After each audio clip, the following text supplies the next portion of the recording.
Bonsoir à tous et bienvenue à cette édition, le sommaire. La commune d'Atiémé bénéficie d'un module de 3 salles de classe, un don de l'Association nationale des communes du Bénin et de ses partenaires. Retour dans cette édition sur la cérémonie. Des réformes audacieuses ont été opérées dans le secteur de la défense en République du Bénin. Le ministre délégué chargé de la défense nationale, Alain Fortuné Noati, dévoile ces réformes au cours d'une émission. Sport, dans le cadre d'évaluation des performances des guépards, une séance d'échange s'est tenue entre le sélectionneur national Gernot Rohr et le comité exécutif de la Fédération béninoise de football. Leurs échanges sont analysés par l'analyste sportif Issa Amadou.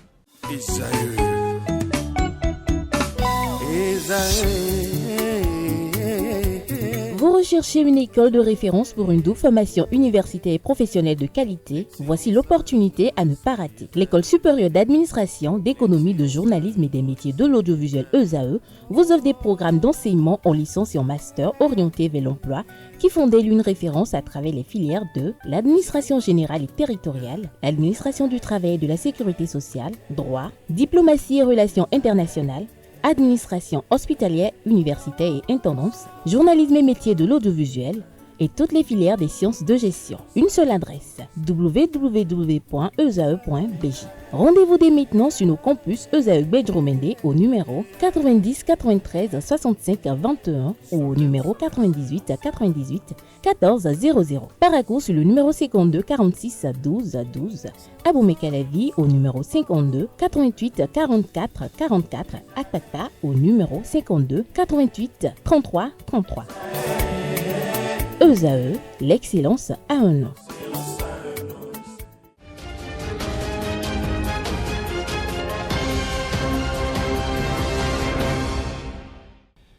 Bienvenue à nouveau. La Haute Autorité de l'Audiovisuel et de la Communication HAC a pris ce mercredi 2 avril 2025 deux décisions de mise en demeure à l'encontre de plusieurs organes de presse audiovisuelle. Il s'agit de Canal 2 Star, Imale TV Africa, Toundé Agric TV, Alliance FM, Urban FM et Arzeke FM. La leur reproche le non-respect des obligations contenues dans leur convention signée avec l'institution. Il dispose donc d'un délai pour se conformer à ses engagements sous peine de sanctions prévues par l'article 49 de la loi numéro 2022-13 du 5 juillet 2022 portant loi organique sur la HAC. La deuxième décision, elle, numérotée 2025-017-HAC, vise le promoteur de Radio Matéri. Celui-ci est mis en demeure d'achever les travaux d'installation des équipements de la station, faute de quoi il s'expose aux sanctions également prévues par la même loi. Ces décisions, il faut le noter, s'inscrivent dans la volonté de la HAC de renforcer la régulation du paysage médiatique au Bénin, afin de garantir la liberté et la protection de la presse tout en veillant au respect des normes déontologiques et des engagements contractuels. Apollinaire Wilfried Avoyon, président du parti La Nouvelle Force Nationale, a été interpellé mercredi 2 avril à son domicile 6 à Aboumé-Calavi. Contacté par Africaro, Rufin Gassin, trésorier général adjoint du parti, a confirmé l'information. Selon ses précisions, le président du NFN a été arrêté à Aboumé-Calavi dans son domicile et sans notification officielle des motifs de son arrestation. Face à cette situation, Rufin Gassin dénonce une violation flagrante de liberté d'un opposant politique. L'état-major du parti et le cadre de concertation de l'opposition sont en pleine mobilisation pour une réponse appropriée, a-t-il déclaré. Ainsi, une mobilisation de l'opposition en réponse à cette arrestation est annoncée. Autre information, le président de l'Association nationale des communes du Benelux, s'est-on dit, Atropo, et ses partenaires italiens ont inauguré un module de 3 salles de classe dans la commune d'Atiémé. C'était le lundi 24 mars dernier. Le reportage est signé Anaël Dourou. Promouvoir l'éducation dans un cadre sain. C'est l'objectif que vise l'Association nationale des communes du Bénin en inaugurant un module de 3 salles de classe avec bureaux et magasins à l'EPP d'Évémé dans la commune d'Atiémé. Cet acte noble vient mettre un terme aux peines des apprenants. Nous venons de faire un pas ici aujourd'hui. Et ce pas est juste venu accompagner, comme je l'ai dit, ce que fait déjà le conseil communal à Atiémé et ce que fait déjà le gouvernement au niveau national. Merci aux enfants, vous avez promis de faire en sorte que ce joyau soit entretenu. Nous comptons sur vous, nous comptons sur les parents d'élèves qui sont là aussi et sur les enseignants. Ce geste a été possible grâce à l'accompagnement des partenaires italiens de l'Association nationale des communes du Bénin. Les institutions, c'est l'arme pour développer un pays. Les citations qu'il a fait, les directeurs, je vais ajouter une autre. Il y a le prix Nobel, c'est une dame du Pakistan qui l'a dit, donnez-moi un bic et j'y ferai une révolution. C'est ça donc l'esprit que nous sommes en train de déposer. J'espère surtout que, monsieur le maire, comme vous avez dit, il faut la bien utiliser, oui, c'est clair. C'est parce que sinon, mais surtout la maintenance, l'entretien. Les bénéficiaires ont reçu avec joie ce précieux présent. Celui qui agit, celui qui pose des actes, celui qui vient vous solidariser dans l'éducation, celle qui vous a donné l'arme pour le développement. Ces enfants-là, c'est les enfants de demain. C'est eux qui veulent construire Atiémé. C'est eux qui veulent continuer avec le développement d'Atiémé. Le faisant, le président de l'ANCB, en coopération, en partenariat avec le consul, sont en train de contribuer, d'apporter leur pierre à l'édifice de la commune d'Atiémé. Les mots nous manquent pour exprimer la joie qui nous anime ce jour. Nous vous disons merci pour le choix porté sur notre établissement pour la construction de modules de salles de classe. Atiémé bénéficie de ce joyau grâce à la diplomatie du président de l'ANCB, Luc Setondi Atropo, qui entend faire davantage pour l'épanouissement des populations. Après l'étape d'Atiémé, a suivi l'étape de la commune de Kové. Le président de l'ANCB a procédé au même exercice dans la dite commune. C'était le mardi 25 mars. Le point dans cet élément. Inauguration d'un module de 3 salles de classe avec bureaux et magasins dans la commune de Kové. Le président de l'Association nationale des communes du Bénin, Luc Setondi Atropo, et ses partenaires ont offert ce joyau aux apprenants pour leur permettre de travailler dans de bonnes conditions. L'éducation est le socle de tout développement, nous le savons très bien. Nos enfants d'aujourd'hui seront les adultes de demain, seront les décideurs de demain, seront les développeurs de demain. Et nous avons donc l'obligation de les soutenir, de soutenir les enseignants. Et soutenir l'enseignant, c'est de lui permettre de travailler dans de très bonnes conditions. Le gouvernement du président Patrick Talon le fait très bien. Nous avons beaucoup de réformes dans le domaine de l'éducation et nous devons nous aussi apporter notre petite pierre à l'édifice.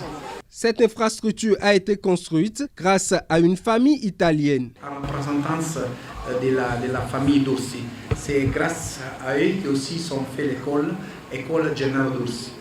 Comme le maire l'a dit, c'est vraiment l'instruction, c'est le développement. Donc j'espère que vous avez fait un bon usage, monsieur le maire, surtout l'entretien, la chose plus importante. Donc je vous remercie beaucoup, je remercie aussi la délégation italienne qui est avec nous. Pour les bénéficiaires, c'est la reconnaissance. Je voudrais, au nom de la communauté, prendre l'engagement de faire bon usage de ce joyau et demander à Dieu le Père de bénir vous-même, de bénir nos partenaires de la ville de Naples. Monsieur le consul, mesdames et messieurs membres de la délégation, merci beaucoup à vous. L'Association nationale des communes du Bénin boucle cette étape et poursuit sa tournée pour la mise à disposition de salles de classe à des élèves d'autres communes.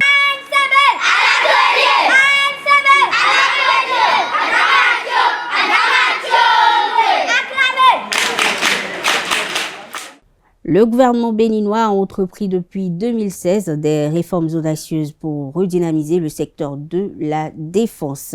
Lors de l'émission réédition de compte PAG 2021-2026, un entretien télévisé co-animé par les confrères Marcel Aounou de la télévision nationale et Franck Aounou de Canal 3 Bénin, le ministre chargé de la défense nationale Alain Fortuné Noati a exposé le bilan des réformes engagées dans le secteur de la défense et aussi il a fait un bilan des actions menées pour lutter contre le terrorisme et la préservation de l'intégrité territoriale. Suivons ensemble. L'armée béninoise se porte bien parce qu'elle est aujourd'hui pleinement opérationnelle. En 2016, le taux de disponibilité opérationnelle, on appelle taux de disponibilité opérationnelle la capacité d'une unité à réagir face à une menace, était de 17%. Et pour illustrer mes propos, je peux vous dire, compartiment par compartiment, au niveau de l'armée de terre, les fondamentaux demandent qu'on ait un soldat, un fusil d'assaut. Nous étions loin de ce ratio. Au niveau de l'armée de l'air, tous les vecteurs étaient cloués au sol et n'étaient pas opérationnels. Troisièmement, la marine clouait sous les actes de piraterie répétitifs et on n'arrivait pas à sécuriser le golfe de Guinée. Devant ce constat, notre armée n'était pas vraiment capable de réagir contre une menace exogène, qu'elle soit conventionnelle ou asymétrique. Devant ce constat, un programme cohérent pluriannuel de montée en puissance de l'armée a été concocté.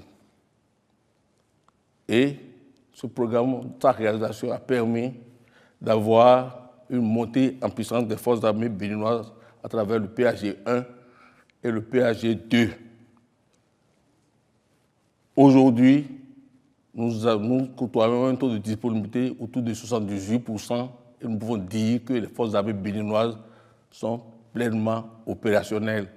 Car sur le plan international, quand vous avez un taux de disponibilité opérationnelle inférieur à 50, on vous dit que vous n'êtes pas opérationnel.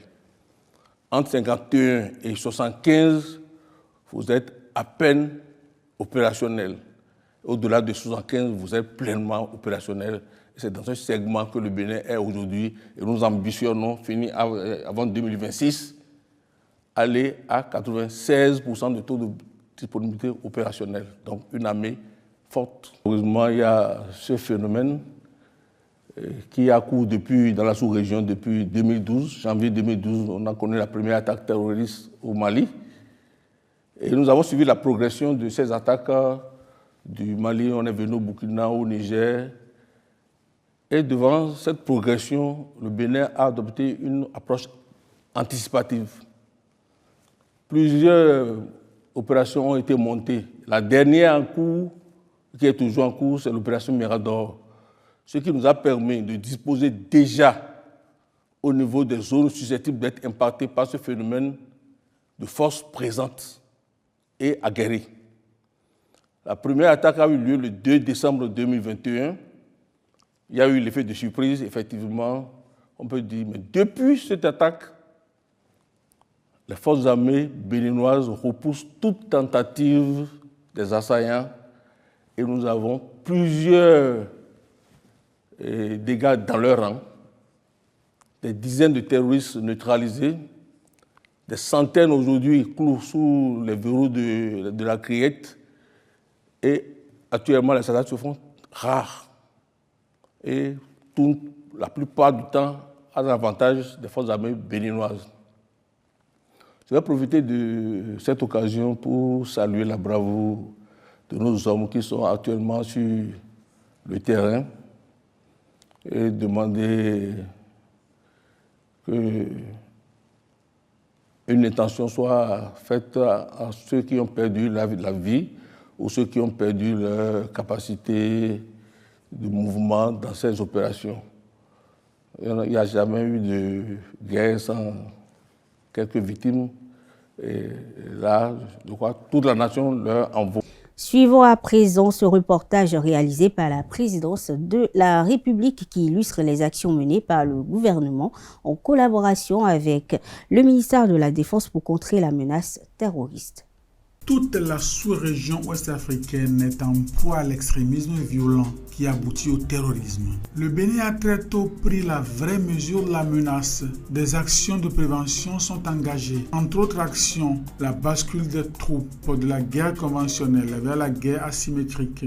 Plusieurs exercices militaires ont été conduits sous le commandement du général de division, chef d'état-major général, alors chef d'état-major de l'armée de terre, le général Fructueux Baguedi. Cette politique d'adaptation à la menace est poursuivie par le général de division Abou Issa, l'actuel chef d'état-major de l'armée de terre. L'armée de terre se porte très bien, malgré les événements douloureux. Elle tient toujours le terrain. L'ennemi a du mal à pénétrer nos lignes. Pour permettre à ces troupes de faire face plus efficacement, le chef suprême des armées, Patrice Talon, demande à ses généraux un nouveau maillage du territoire. Patrice Talon est déterminé à vaincre le terrorisme. Cette chose sans visage et sans revendication, instable et toujours fuyante. Ainsi, sur tout le territoire national sont disséminées très rapidement des bases opérationnelles avancées et des postes avancés fortifiés. Malaville, Segbana, Tangueta, Materi, Karimama, Kalale, Banekwara,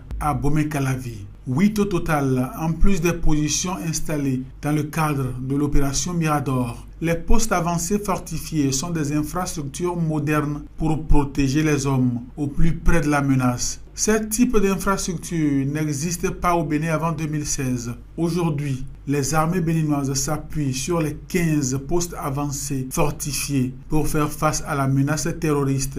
Segbana, Tangueta, Kéru, Materi, Banekwara, Kandi. Des moyens financiers colossaux engagés par le gouvernement pour construire, équiper et faire de ces infrastructures de véritables points d'appui pour les batailles et les opérations. Le nouveau maillage effectué, Patrice Talon donne des instructions pour que très rapidement du matériel soit réalisé au profit des armées. Matériel roulant, matériel de surveillance, de communication, matériel de guerre, de protection individuelle et collective, des vecteurs aériens, avions et hélicoptères, un patrouilleur de haute mer, vedette d'intervention. Les armées béninoises n'ont jamais été aussi bien armées par le passé.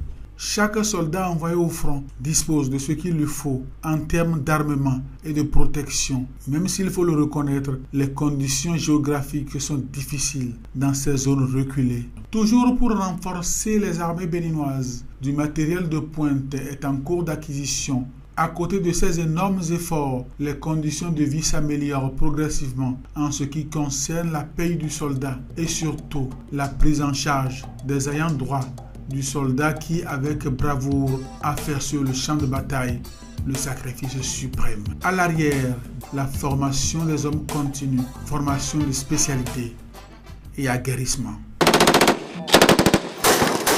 Communément appelé Gbotemi en langue Yoruba, qui en français signifie « écoute ce que je dis », le Gbotemi est une pratique selon laquelle un individu A contrôle ou domine un individu B à l'aide de moyens occultes.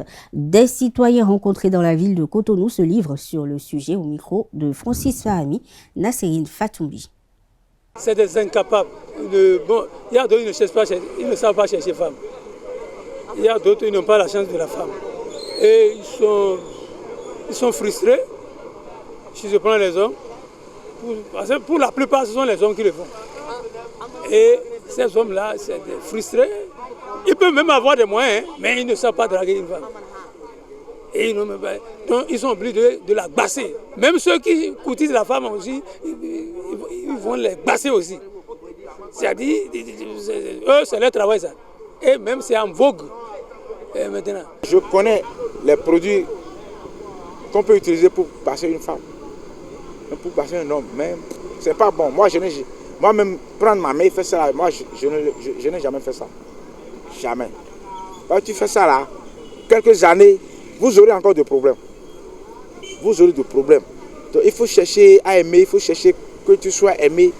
Et il faut garder, il faut tout faire pour maintenir, pour garder l'amour, quoi. Pour garder cette valeur intrinsèque que tu as envers cette femme ou bien envers ce monsieur-là et chercher à se comprendre, chercher à se maîtriser, chercher à s'entraider.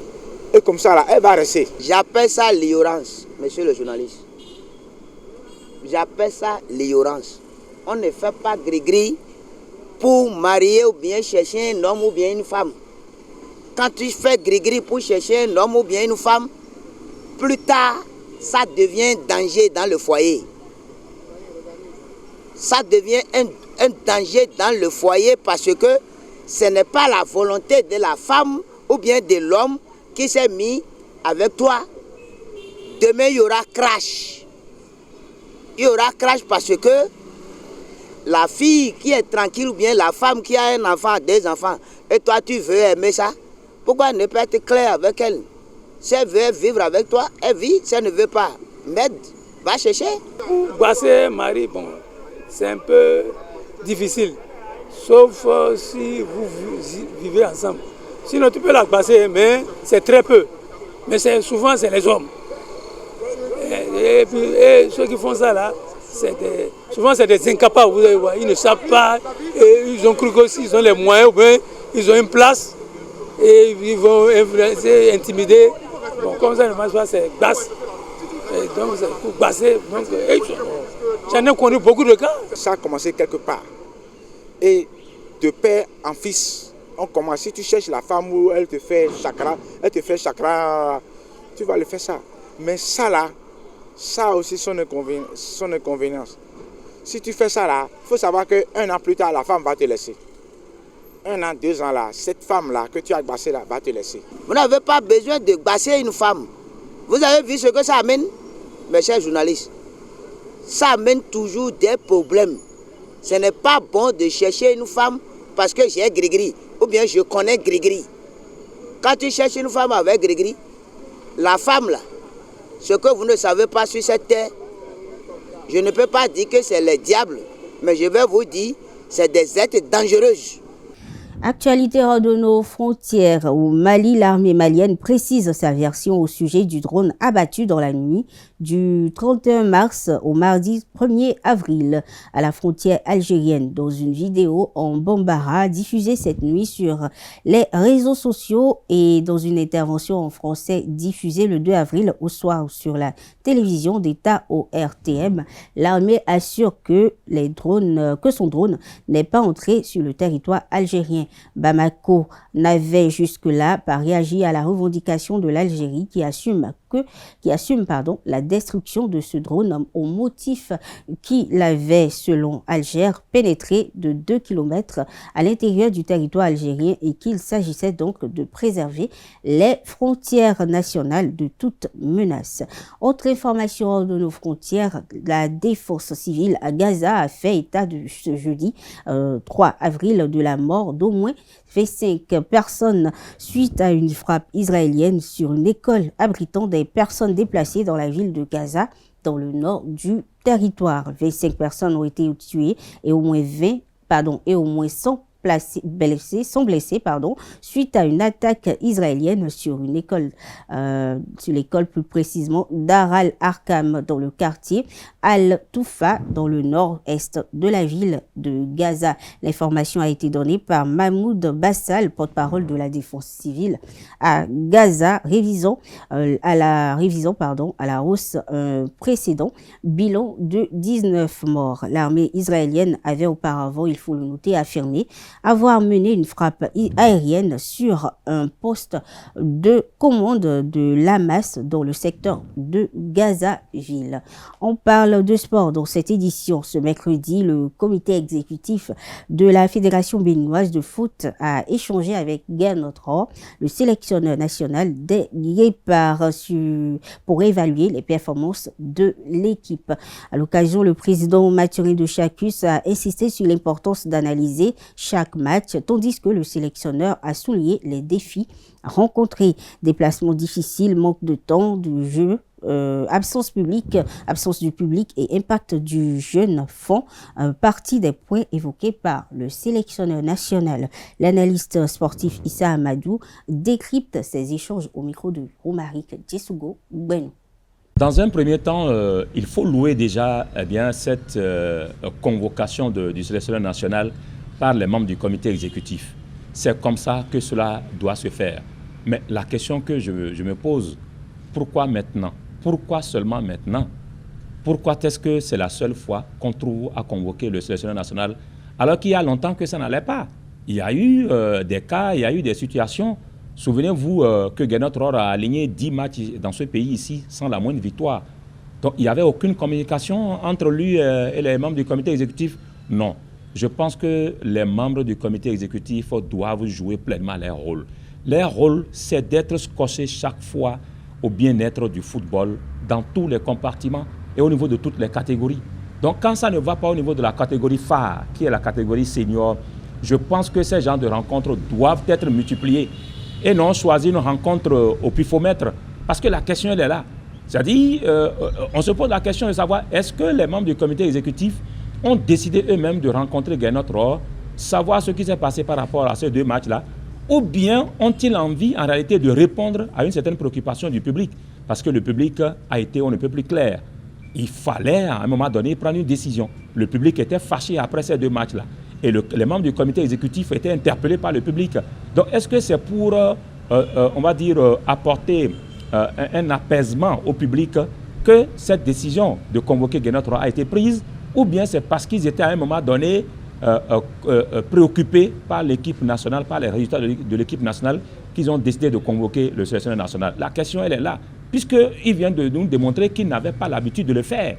Donc, je pense qu'il faut que les membres du comité exécutif jouent pleinement leur rôle. L'autre chose, quand j'ai écouté le président de la Fédération de football, qui magnifiait un peu tout ce que l'État apporte à l'équipe nationale, je pense que c'est une raison supplémentaire pour que eux, membres du comité exécutif, ne dorment pas quand les résultats ne sont pas bons. S'ils sont conscients que l'État joue sa partition, mais qu'attendent-ils, eux, pour jouer également leur partition? Parce que chacun doit jouer son rôle. Et l'État aujourd'hui béninois apporte des milliards de francs CFA au football de manière générale et surtout à l'équipe nationale. Rien ne manque à l'équipe nationale actuellement. Alors pourquoi est-ce qu'on a tendance à dormir, on a tendance à être dans une certaine suffisance, dans un excès de confiance pour ne pas jouer pleinement le rôle à l'air, on va dire, qu'on leur a confié. Donc il faut que les membres du comité exécutif soient beaucoup plus regardants sur tout ce qui bouge au niveau de la cohésion, au niveau de la mobilisation, au niveau de la préparation et au niveau également des matchs de l'équipe nationale. Mesdames, Messieurs, nous sommes à la fin de cette édition. Merci de l'avoir suivi. Très bonne soirée à toutes et à tous.